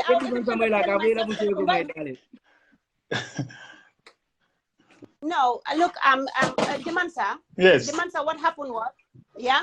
Demansa, what happened? We all have seen what happened, yeah? Okay. Let me tell you. Sainabou is busy. I will let we all, one thing that happened that we all can learn from, because this is a lesson for everybody, not just them. Sainabou Mbye, let's forget about what happened between her and Bob Keita. I want us to focus on this one, this court case and the baby.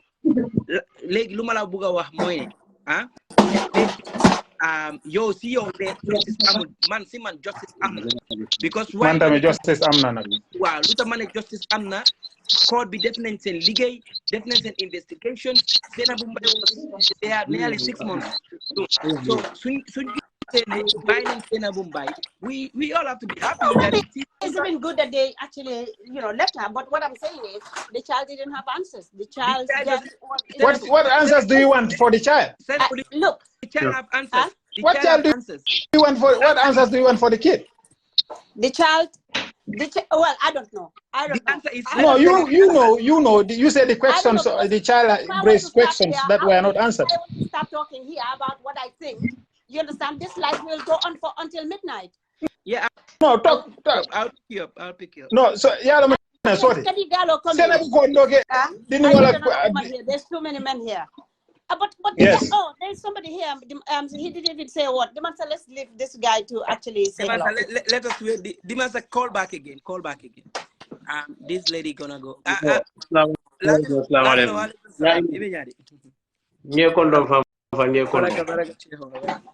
Yeah, alhamdulillah rabbil alamin.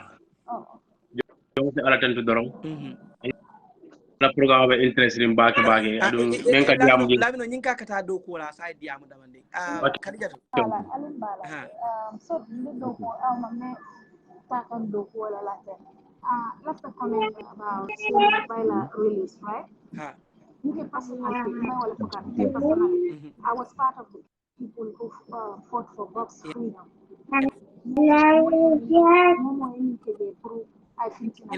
Ila voice. Yes. Okay. Yes, I can hear, but just little. Okay. So Momo yalone ko I was part of them, but happy Sainabou Mbye muta.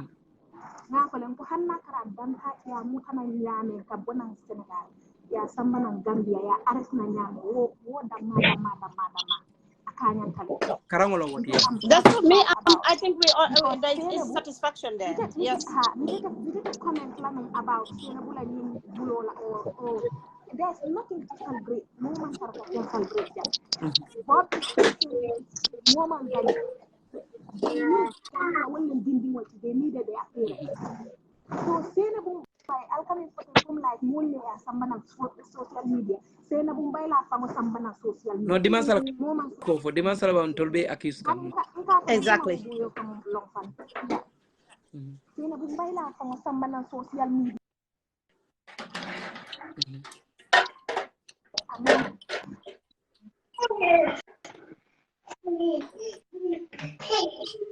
Lami no so ko boyla site le. If on mute dama andi lami.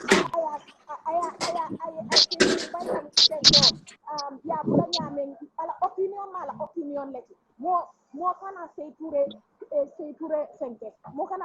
disturb about it because Molia Jelly Nendirol Minkejan Turela. Just was standing for justice for Bob. Amako, Alicenabu Mutalia Sorom, Senabu Jikole Akinaya Mutaya Sorom. So you say to Bula, I think also Saka Jindila, the Carla Gila. For me, more Monila opinion than Yajame, fine. Ayakara, it is yellow comi like Sainabou Baila Bulo, what is okay, that's fine. If say Ture thought that is not fair, who has the right to stop Seiture from her own opinion? Yes, Seiture Bula is free, Seiture Bail supposedly. Man Posuma, because it's exactly what I meant. Some of them do my post about Sainabou Mbye because Lulu Mota the people we buy a bob man what happened man be Sainabou. To come here you take cola to come here you buy a man to my yon neck. So the father sipir safar. Neru malinko buy wala give num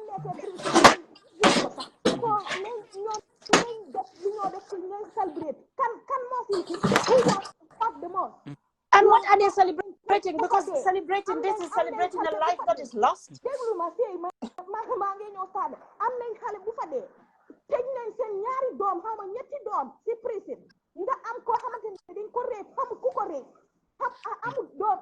I'm with H.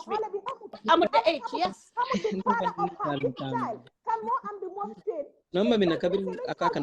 Exactly. Exactly. Celebrating the death of their exactly.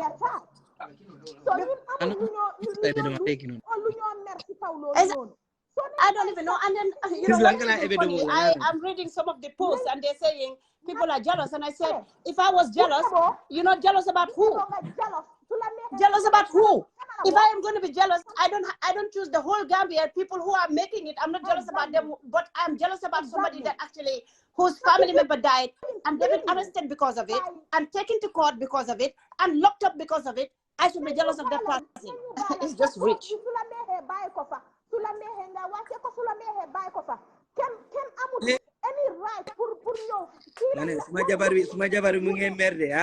Exactly. You know, but these people, because for me, it's not even a fight. What I'm supposed to fight, I fought it.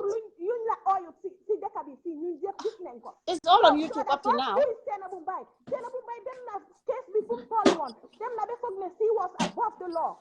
Exactly. Everybody thought that Sainabou Mbye is untouchable. Why you preaching me? It's a lesson for her to learn. That's why exactly. I'm going to work. Thank you very much. Thank you so much. And this is exactly what I was saying, and I'm going to collaborate. I'm going to elaborate on what she said. Yeah. Look, we don't have if there was tiny bit of justice, we have seen how it unfolded, right? Yeah. We have seen what happened. You understand? You accuse a man, and then you end up being, you end up being in the exact same position. The man have been out. Why, Sainabou? Sainabou, I know that we all want justice for baby Mohammed. We all. It's not gonna happen.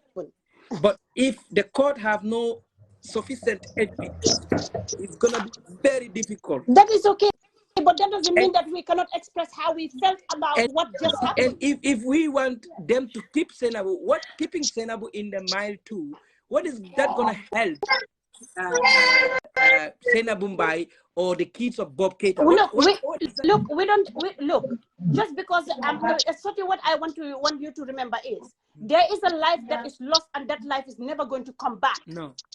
Do you understand? Nobody is going to gain anything from this because a life is gone already and it's not going to come back. Yeah.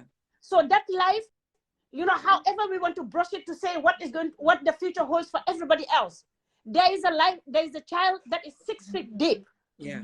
There's a child that is 6 feet deep.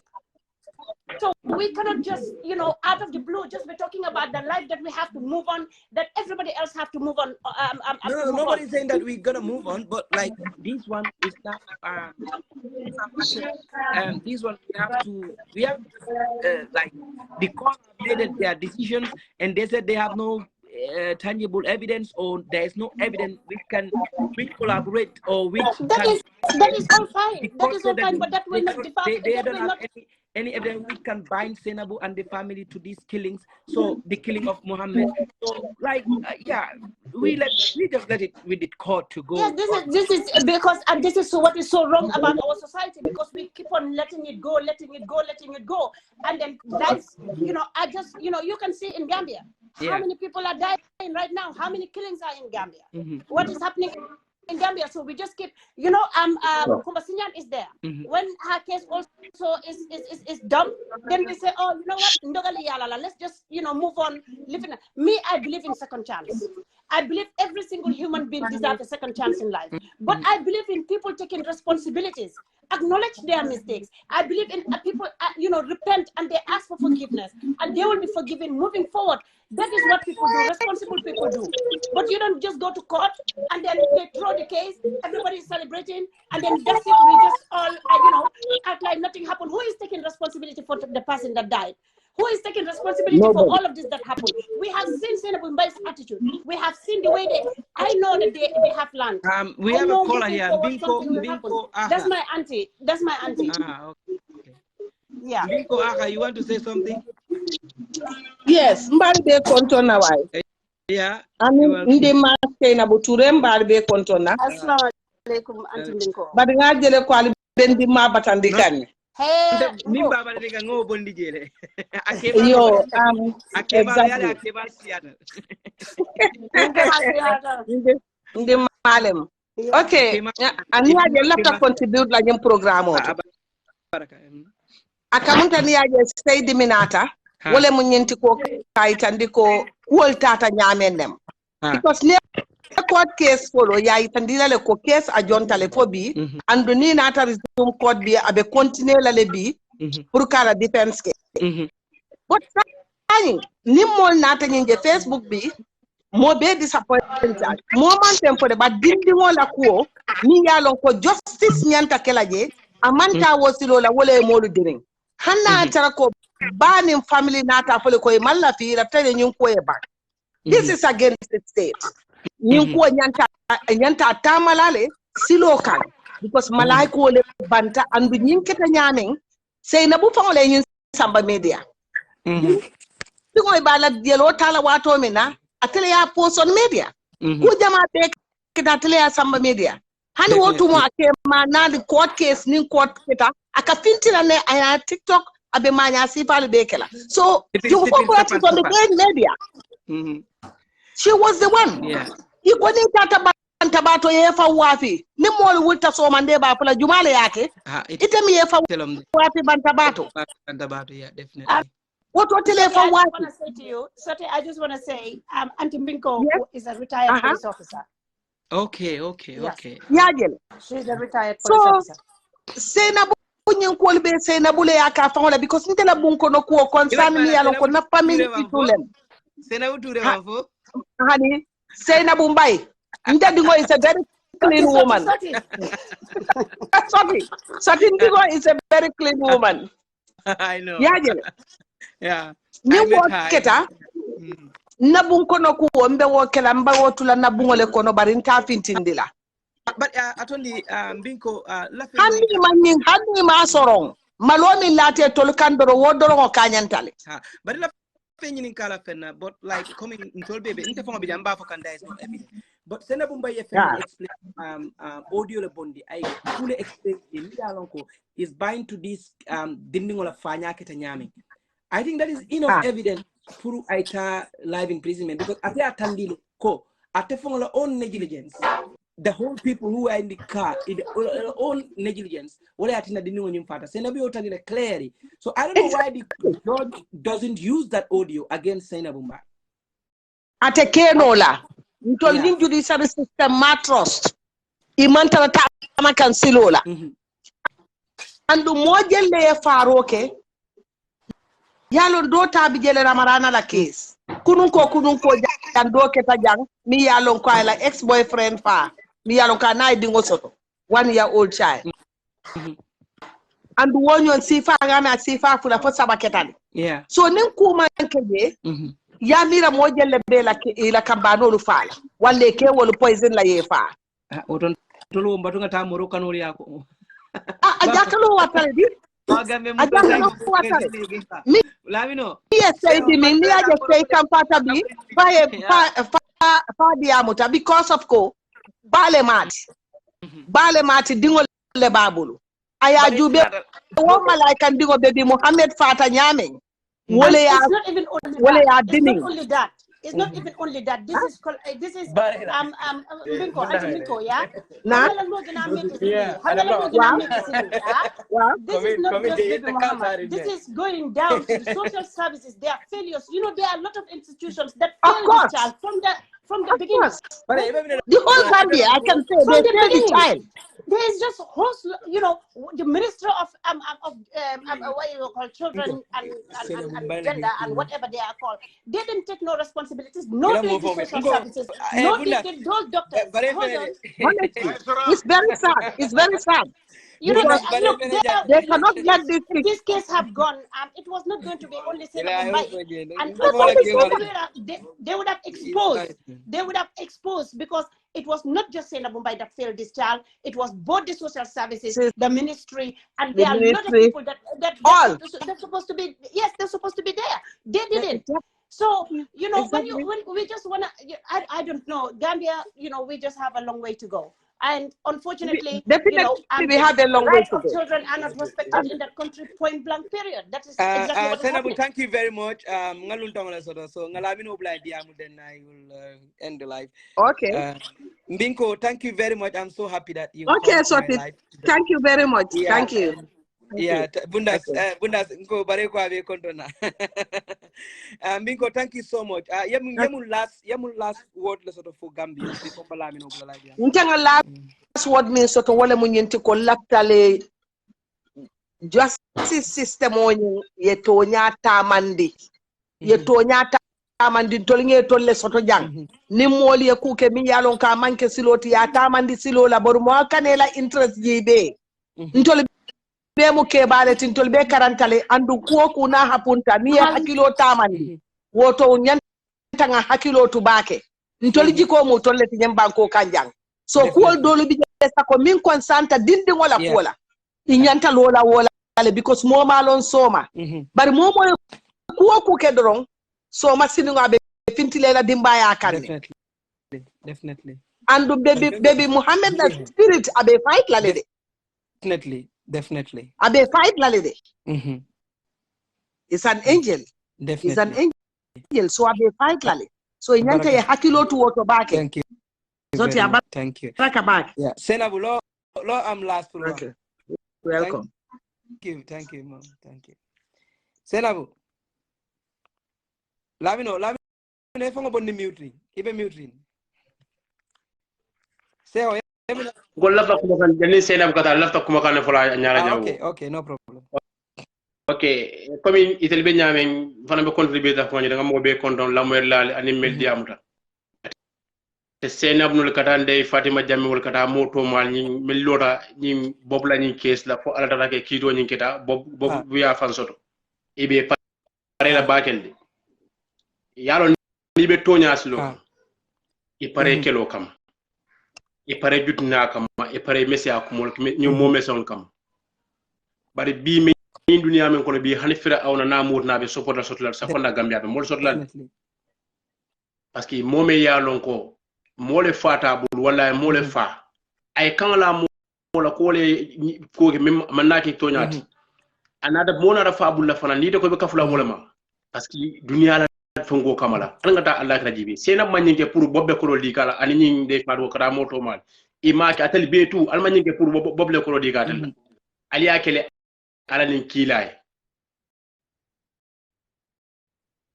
hello hay sa diam no be moy kande yes ali akele ala nin kilay donc mol ka femfen nim post e ka femfen nim fo kanal samad la ngo Cairo mo be lefta Cairo la ali Cairo le kele kewni dindi men kada bubati anala family ali akele ala nin kilay adum ala bal sawo kele atel mem be anyim bobu lañu ko kele fa bota marankon na billahi alkinde bula marankon al mal fam bonno men kon bari albe diamol sotlal taring jawol be fundla karo be la be kol mol makala frade al man la fi musoni dal man alla ta toñala ale toñala fasa adum alba allah taala bal fasa la allahumma amin muhammad men ban farande masa kunda mala role play kata me ko chalki amala nyagle kilni mala role play parce que munom yalon nin iro bulol jata wala fitol jare kadam da iko kunno ya ay wulnan ko rek bar ni iro tinya dam da suda duma wala jadam da duma le ika mumela bele wutu nyaton ko mankati anno mana ko kilinte kati no la e kinde la place o play lol baro mala role play ka mantara role play kan anno mana ko kilinta role play no la ndila fa dila fa kuma kanto comme ko la wato banda dum tambe baraka baati wa thank you so much thank you very much Lamin thank you dama Daniel ma génn si fii nii waaye man lima wax moo nekk ne si lu ma gis lan moo happen in Gambia ak lan moo continue to happen I believe ne Gambia respecting children's rights at all du Mohamed rek yaa ngi understand su ñëwee si social services nobody is holding them accountable su ñëwee si the Ministry of Children's Welfare nobody is like ñoom nekkuñ di play seen part lii gën a tax mu xale ñu vulnerable today we are talking about Mohamed mu ngi jógee si family fim gaañu yaa ngi understand foofu la jógee state bi tey dañu waroon a taxawal Mohamed and I don't see because Justice Jaiteh jox na the state the opportunity yaa ngi gis pour guys proceed with their case ñoom ñu drop seen case bi you understand and state bi drop seen case bi that I felt disappointed you understand because state bi dafa waroon a dem all out to the point where ñoom si boppam ñoo xam ne amatu no way but I didn't see ne ñoom taxaw nañ to that extent so lot of institutions waroon nañoo jël responsibility because from the so stated the story and you are there from the beginning right bi nga gis ne baby Mohamed what led to baby Mohamed's death baby Mohamed didn't wake up one day and die it took 2 years from the time this case was reported social services should have acted at that time to protect this child because the child was born to a mother ki nga xam ne was a minor and then ñu ngi nekk si ki nga xam ne kooku noonu mu ne jëkkëram moo rape xale boobu so kooku mental health am yaa ngi understand assessuñ ko kooku noonu ñëw ñu seet Mohamed si ban even though the evidence have shown ne the child was well looked after in that house but social services should have just not look at what is just on the surface dañ waroon a ñëw ñu dem through ñu peel through pour gis ne xale bi was definitely protected danga mute sa bopa say ye fo mute le ambade ngol mi programme mbe say ya fo mute le mi programme danale janne fo wati ko den but la famille for la Gambian kole wolom like alanga hakilo to rek nying is a learning point for you watching me Sainabou Mbye herself is a learning point Bob Keita this is a learning point for all of us with you the Gambians this is supposed to be a very big learning point for you guys we are not Gambians for sure but we just help Gambia to be better than where we are today. That's why we talk about Gambian issues. But if not, we will not talk about Gambian issues. You see me long time, I don't talk about Gambian issues. Like there's a lot of issues going on. I never say a word because I'm tired. I'm tired of talking about Gambia, how you're supposed to be, how you're supposed to do things. But I'm not seeing any actions from the Gambians. That's why I said, oh, you know what? Give a goat to Gambians. I give you goat to eat, so eat your goat, it will be fine. But what I'm saying is that this is a learning point for all of you. All of you. Sainabou Mbye should have learned from this, and Bob Keita should have learned from this. And this shouldn't make them enemies. And this shouldn't make us enemies. You Gambians, you should not be enemies of each other for this particular case. It has nothing to do with you. It has nothing to do with anybody. Between the Mbye Kunda and this one, this particular, especially this particular case, it's not about Keita Kunda case because the judge have said that The DNA have said that it's not Keita Kunda's born. So we remove Keita Kunda from this. The case is Mbye Kunda. Is their baby. Anything they want to do with their baby, alaikum salam. Anything they want to do with their baby is fine. And I'm seeing that a lot of people are asking where these, how to call it? Gardener, we said in Swedish. Ngaje moja maba rido nyini kaka. Ntole kawavi, na sister kawavi. So if you want it, just contact me and I will tell my sister so you can have them. It's my sister who is selling them. I'm at my sister's house in England, in Leeds. So if you want the rido, I don't know how to call it. Gather up or what? What is it? Curtains, yeah. If you want, we said in Swedish, we call it gadrine. But if you want it, it's curtains. You know, if you want curtains, my sister is selling them. She have it a lot, you know, from Dubai, I think so. Yeah, so if you want it, just contact me and then we will sell it to you. Yeah, Alamata, it's curtain. So I will call you after the program. You can talk to my sister. She have a lot here, different colors. So she's selling it. She's the one who is selling it. Yeah. Limaza, you are late. I'm going off. Allah barakam back and badingol alma Cairo na fela ng Gambia. Alama nying diamo beke kutimi alon ka betambila. Alama dindingol alama ali kanda Gambia. Alama nin sifa kana siyan na Gambia banko kang. Alama Sainabou Mbye. Alama ale ya so hakilola. Aya sonno mo murunda kang. Ayala miran nya faling. Ay ke miran nya timi yalon ko wolom siratul mustaqima siloti. Anala family be. Alama suturo mela nala family kang Bob Keita fanang alama suturo mela nala family kang mbe duale fo se nyomoy ya ke dingol la ko kamma ye nyomoy nin Cairo kono la akana ke fitna kana taretema. Thank you Khadijatu Baji Galo Baji fo ala sa Cairo ke tema idingol tema pour idingol san idingol ini fama ni bamal e se kenyo kanulalti ikana kenyoti mi yalon ko fitno batare tema alama ala fitno bondi tema o ala baraka bake mbadingol alma suto Cairo siala ala baraka bake. Thank you very much. Bye bye.